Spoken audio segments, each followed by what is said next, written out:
Na po mga minamahal ay darako sa pinakamahalagang bahagi ng ating banal na gawain, ng ating pag-aaral at pakikinig ng mga banal at sagradong salita ng ating mahal na Panginoon. Hinihiling ko po, tayo po ay pansamantalang magsitayo mga minamahal bilang pagrespeto at paggalang sa mga banal na salita ng ating mahal na Panginoon. Dadalhin po ng ating beloved preacher, Romeo Jose. Amen. Praise the Lord. Amen. Praise the Lord. God bless po sa ating beloved co-worker, ating beloved brother Anthony Dizon.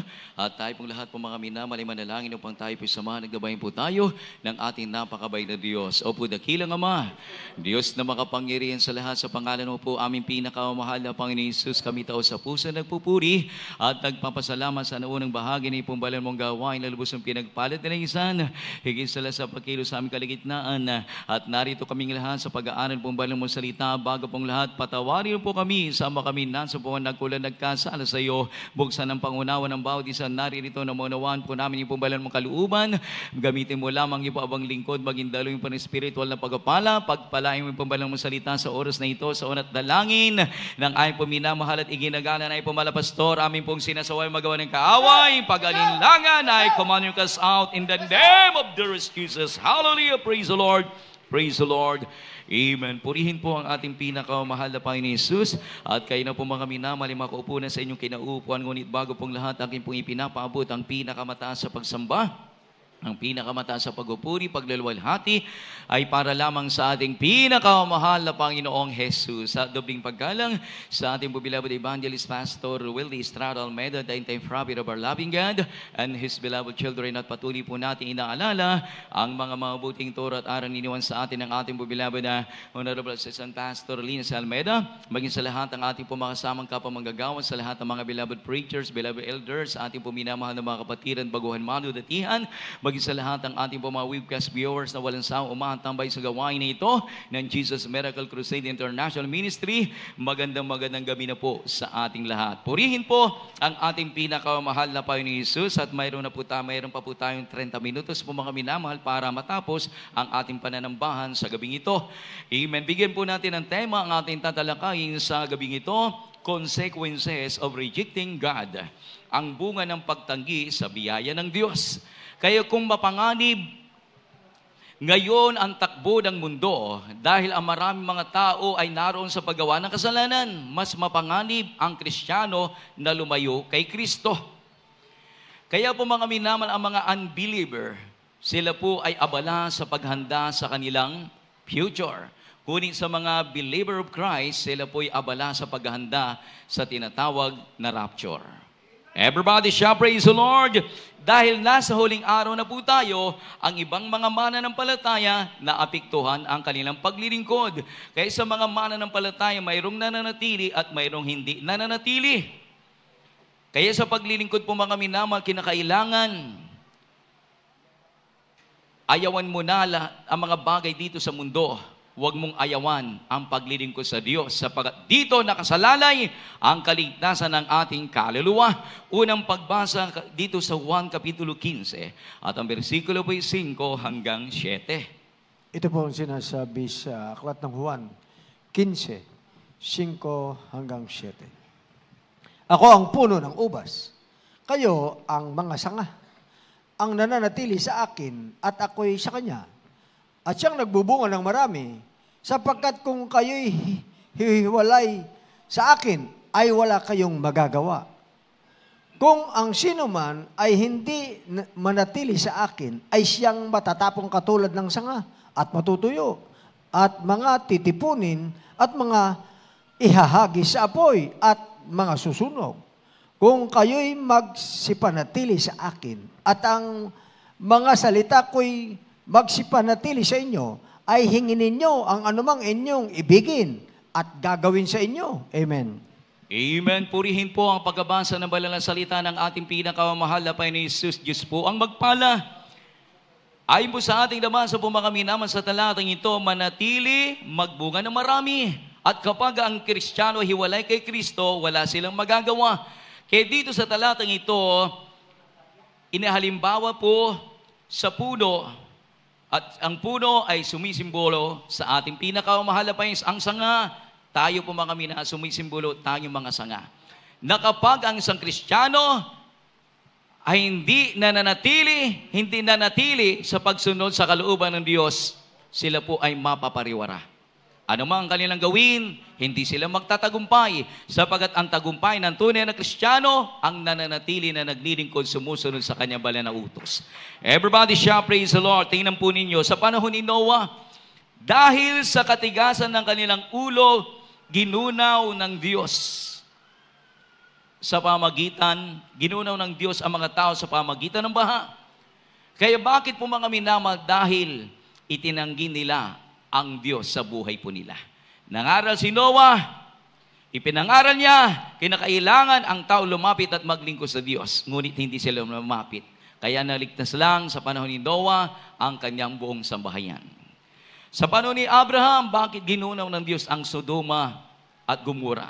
Dahil sa katigasan ng kanilang ulo, mas inibig pa po nila ang paggawa ng kasalanan kaysa lumapit at maglingkod sa Diyos. Itinanggi nila ang Diyos sa buhay po nila. Maging sa ating kapanahunan, kapag ang tao hindi nanumbalik sa Diyos, itinanggi nila ang Diyos sa buhay po nila, sila ay mapapahamak. Kaya po mga minamahal, narito ang mga sumusunod, mga bunga ng pagtanggi sa biyaya ng Diyos. Ang kasalanan ng tao ay nagbunga ng pagtanggi ng Diyos at pagkawali ng tao mula sa Diyos. Mula sa Diyos. 2 Pedro 2:21. Dito po sa 2 Pedro, Kabanata 2, ang talata po ay 21 na sinasabi, sapagkat magaling pa sa kanila ang hindi nakakilala ng daan ng katwiran, kaysa pagkatapos na makakilala ito, ay tumalikod sa banal na utos na ibinigay sa kanila. Amen. Everybody shall praise the Lord. Ang tinutukoy po dito po mga minamahal sa talatang ito, yung mga Kristiyanong nakalasap na mga biyaya at pagpapala sa ating pinakamahal na Panginoong Hesus. Nakamtan nila yung tunay na pagbabago, nakamtan nila yung kompletong gagaling sa kanilang karamdaman, nakamtan nila yung kapayapaan sa puso at isipan, higit sa lahat may katiyakan sila sa buhay na walang hanggan, na kapang isang Kristiyano, muli po silang tumalikod na numbalik sa kasalanan po mga minamang, sabi ng Hebreo, wala nang haing natitira pa at wala na pong Kristo na muling bababa dito sa lupa at ipapako sa cross na tutubos sa kanilang kasalanan, kundi ang Diyos po mga minamahal paparito sa alapa para kunin na po niya ang kanyang mga anak na tumalima sumunod sa kanyang banal na utos. Everybody shall praise the Lord. Kaya nakakalungkot isipin kung kailan ang mga Kristiyano lubos sa pinagpala, ang iba po mga minamahal, tumalikod na. Kaya sabi ng ating mahal na pastor, na bago natin isipin na tumalikod sa paglilingkod sa Diyos, isipin po natin ang impyerno ay hindi po lumalamig, bagkus lalo pong umiinit. Lalo sa panahon po natin ngayon, patindi ng patindi ang init. Kaya maraming mga tao, sila po yung nagrireklamo sa tindi ng init ng kanila pong naranasan. Ngunit po mga minamahal, ito na po mga minamahal, hindi na po palamig ng palamig ating mundo, kundi painit ng painit sapagkat nalalapit na ang paghuhukom ng Diyos sa mga tao.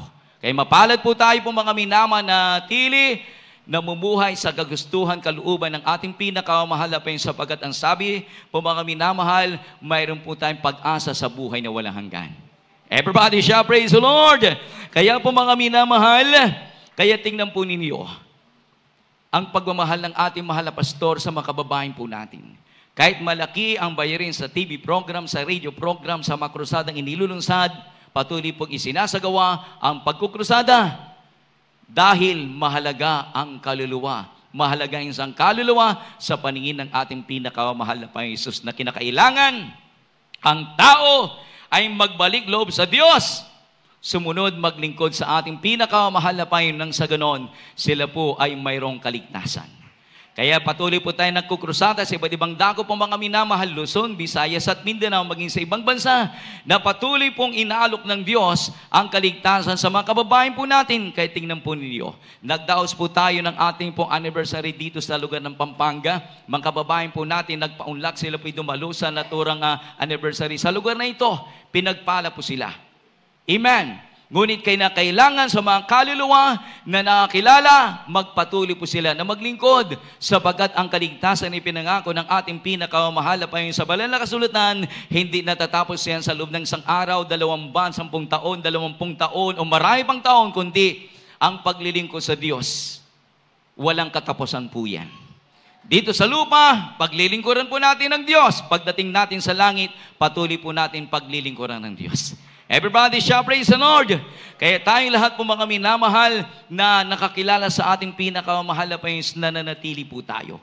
Kahit anong po ang kalagayan po natin sa buhay, minsan may kalungkutan, may kalumbayan, minsan may problema, minsan po mga minama, inuusig po tayo sa pagtalima po natin sa kalooban ng Diyos. Ngunit nananatili ang bawat isa dahil mahalaga sa atin ang langit na pangako ng Diyos.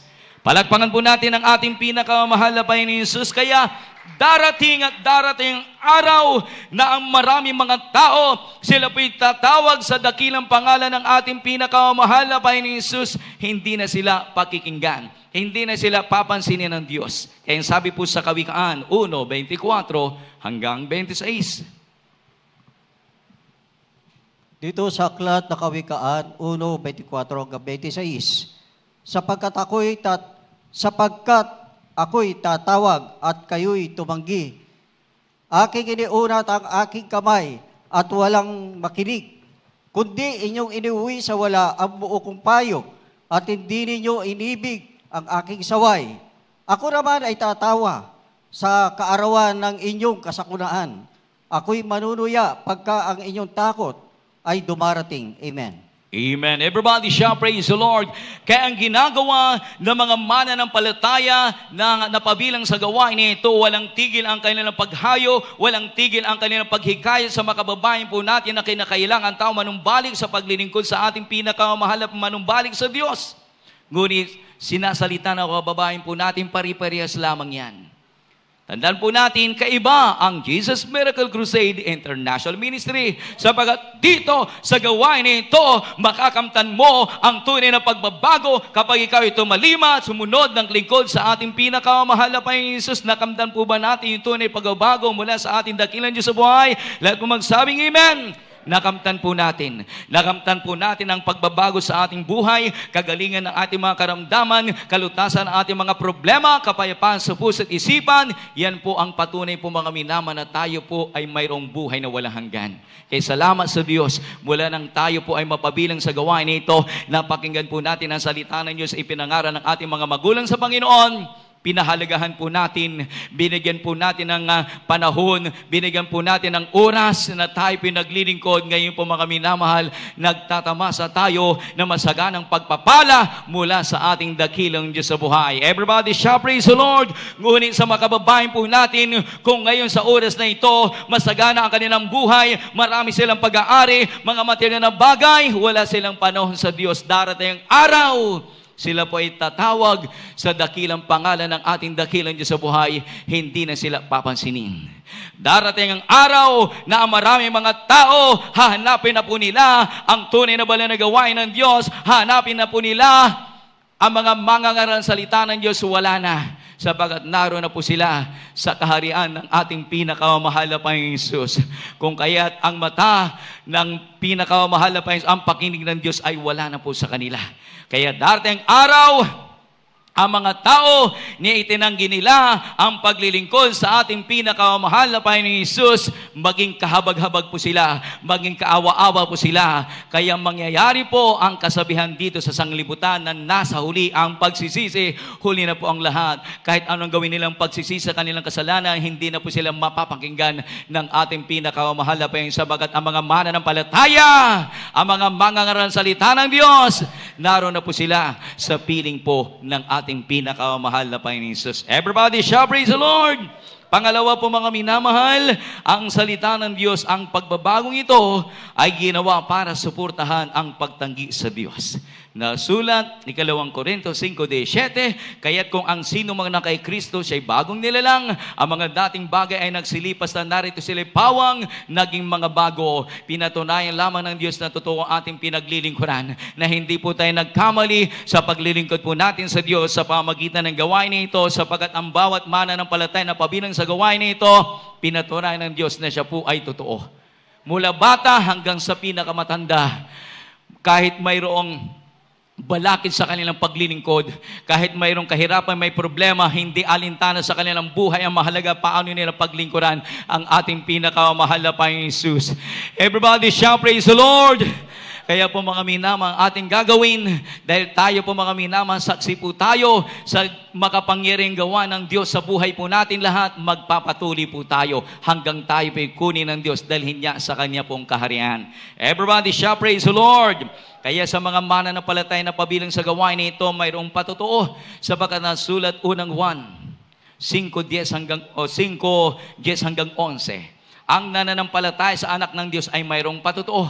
Kaya kanina po mga minama, napakinggan po natin sa mga nagpahayag ng mga buhay na patotoo sa kanilang buhay na kung saan yan po ang gawa ng makapangyarihang kamay ng Diyos sa buhay po nila. Nakamtan nila yung tunay na pagbabago, kagalingan ng kanilang karamdaman, kalutasan ng kanilang mga problema, patunay po na totoo ang ating Diyos sa pinaglilingkuran. Ang sabi po ng 5:11 ng unang Juan, at ang patutong ito ay kayo ay may buhay na walang hanggan. Everybody shout, praise the Lord! Amen. Kaya magpapatuloy po tayo maglingkod sa ating dakilang Diyos sa buhay. Pangatlo, Diyos na nagbigay o nagbibigay ng kaligtasan ay inihayag na.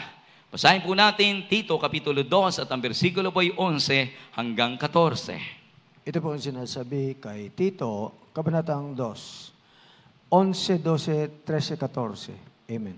Sapagkat napakita ang biyaya ng Diyos na may dalang kaligtasan sa lahat ng mga tao na nagtuturo sa atin upang pagtanggi natin sa kalikuan at sa mga kahalayan ng sanlibutan ay marapat mabuhay tayong may pagpipigil at matuwid at banal sa panahong kasalukuyan ng sanlibutang ito.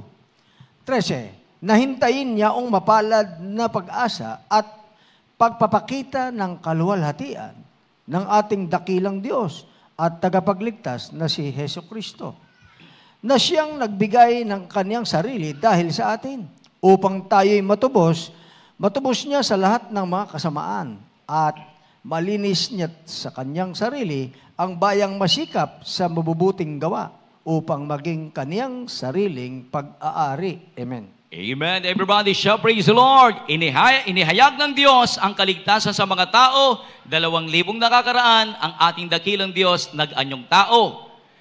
Juan 3:16. Gayon na lamang pagsinta ng Diyos sa sanglibutan na ibinigay niya ang kanyang bugtong na anak upang ang sino mang sumampalataya sa kanya ay huwag mapahamak kundi magkaroon ng buhay na walang hanggan.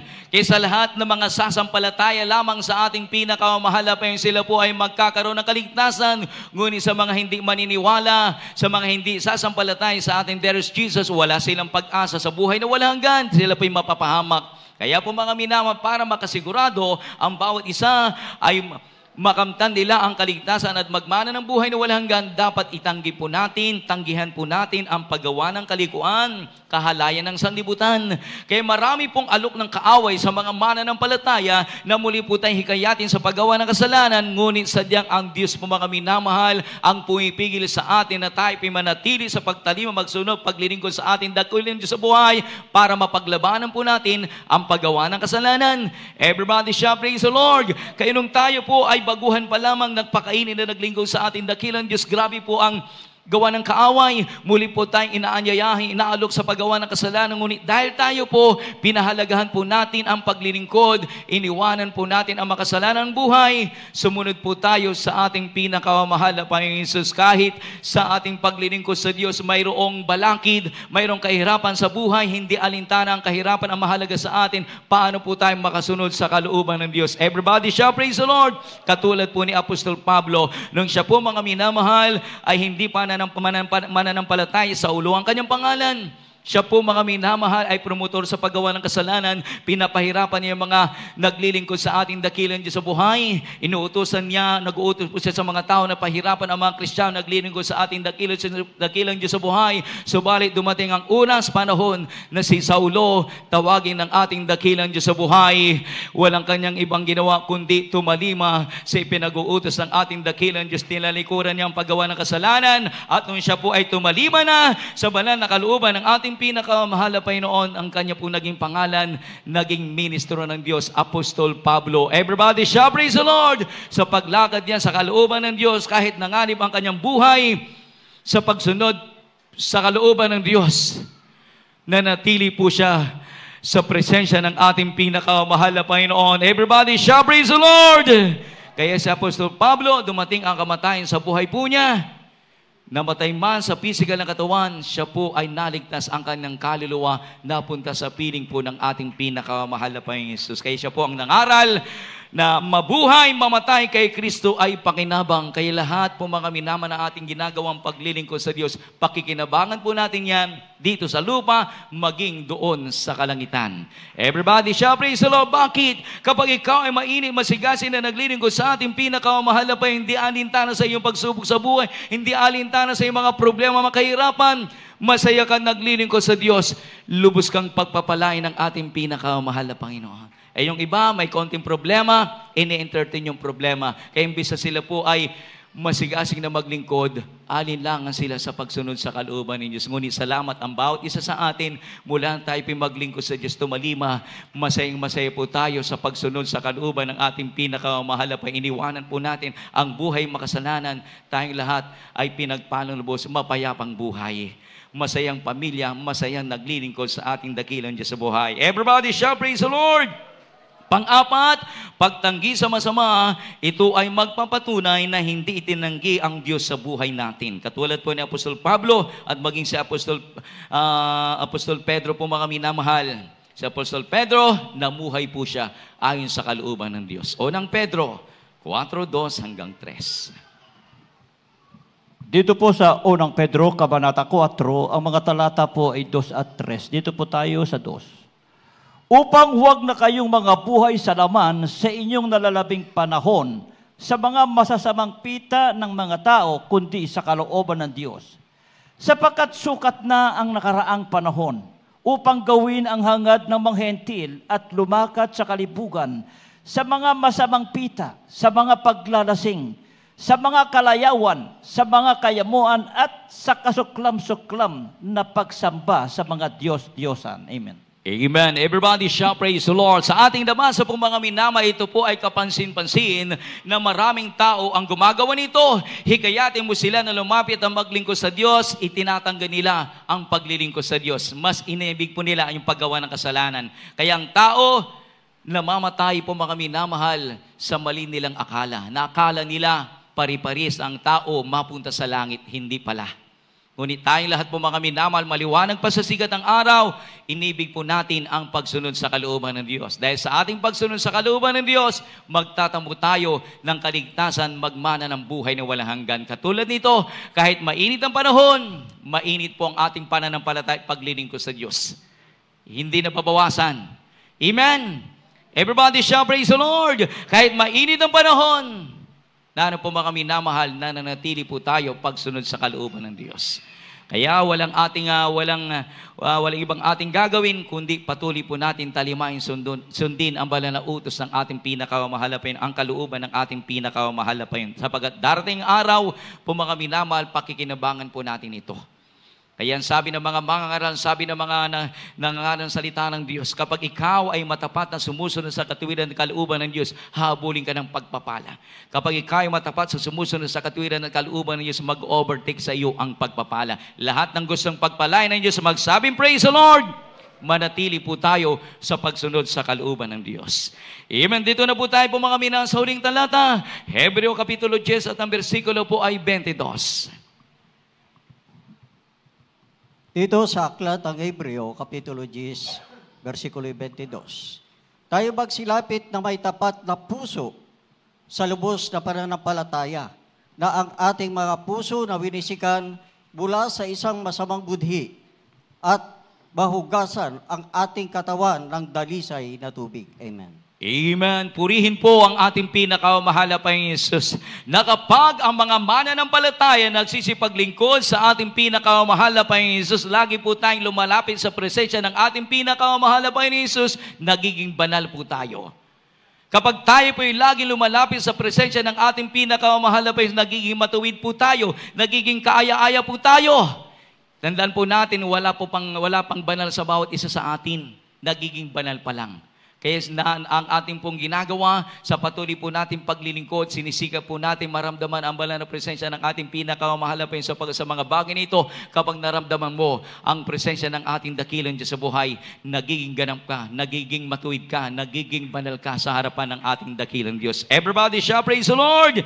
Kaya po mga minamahal, patuloy po natin paglingkuran ng ating pinakamahal na Panginoon Jesus, kahit na po ano pong kalagayan ng ating mundong ginagalawan, mga panganib na nagbabadya sa iba't ibang lugar, iba't ibang bansa, iba't ibang dako po mga minamahal, mga sakuna na lumalaganap. Tandaan po natin, manatili po tayo sa presensya ng ating pinakamahal na Panginoon. Lagi po tayong lumapit sa Kanya, lagi po tayong manalangin sa Kanya, lagi po nating iluhod ang ating tuhod para manalangin sa Kanya.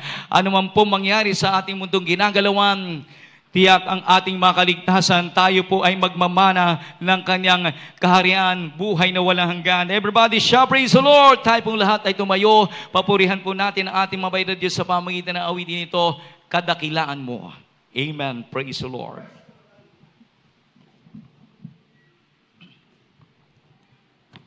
Praise the Lord, mga minamahal, alalahanin po natin ang ginawang mabubuting bagay sa ating buhay ng ating pinakamahal na Panginoon.